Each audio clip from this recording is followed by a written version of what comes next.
Shavua Tov. Monsieur Derdenovitch était très malade. Il avait un ami qui s'appelle Israël Rodzinski, qui était proche de lui. Les médecins ont dit qu'il faut lui faire une opération. Mais s'il va faire l'opération, il risque de rester un végétal pour toute sa vie. La femme, Madame Derderovitch, aussi bien que ses parents, ont demandé conseil à Israël, qui était un ami de la famille, qui a passé les douleurs de la Shoah en même temps que Monsieur Derderovitch. Et il a dit, moi je ne peux pas demander, je n'ai rien à dire, je ne peux pas dire. Par contre, ce que je peux faire, si vous voulez, je vais écrire à des rabbinim de votre part. Et en effet, c'est ce qu'il a fait. Il a écrit à 23 rabbinim. Le seul qui a répondu, c'était le rabbi. À savoir qu'après la Shoah, beaucoup de rabbinim étaient très occupés. Ce n'était pas évident de prendre du temps pour répondre à tout le monde. En tous les cas, le rabbi a répondu. Le rabbi a dit qu'il ne peut pas trop s'avancer sur l'histoire, sur ce fait-là, cette histoire. Par contre, ce qu'il peut dire, donner un conseil, que le rabbi précédent, donc son beau-père, Rabbi Yosef Yitzhak, a dit d'étudier le chitat tous les jours. Le chitat, ça peut aider.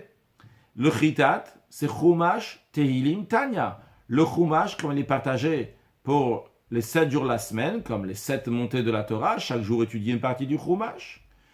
Le Tehilim, comme il est partagé pour les 30 jours du mois, chaque jour lire une partie des Tehilim. Et le Tanya, comme le rabbi précédent l'a partagé, pour chaque jour de l'année, de manière qu'à la fin de l'année chassidique à Yutet Kislev, on va finir tout le Tanya. Ça, c'est le Chitat, Chumash, Tehilim, Tanya. Alors, Israël a téléphoné au secrétariat du rabbi. Il a dit que son ami est très malade. Il ne peut pas prendre sur lui d'étudier le chitat. Alors, la réponse que le secrétariat a donnée de la part du rabbi, c'est que dans ces cas-là, qu'un membre de la famille le fasse. On lui a répondu que tous les membres de la famille sont morts à la Shoah. Alors, le rabbi a transmis au secrétariat, dans ces cas-là, qu'on dise qu'un ami va étudier le chitat. Ce Israël a raconté qu'il a étudié chitat pendant 40 ans. Pendant 40 ans, il a étudié chitat.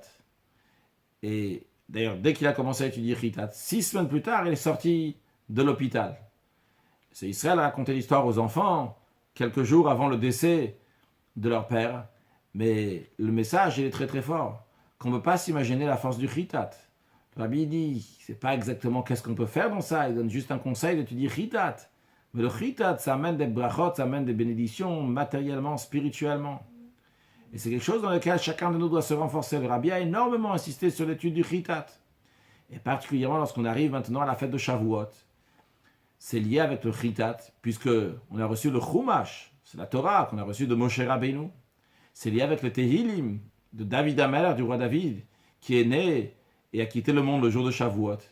Et c'est lié avec le Tanya, l'étude de la Chassidut, qui a été donc dévoilée à la base par le Baal Shem Tov. Et après, donc, l'Admour Hazaken a écrit le Tanya, mais c'est de la Chassidut qui a été dévoilée par le Baal Shem Tov, que ça là, c'est à Shavuot. Donc il faut se renforcer dans l'étude du chitat.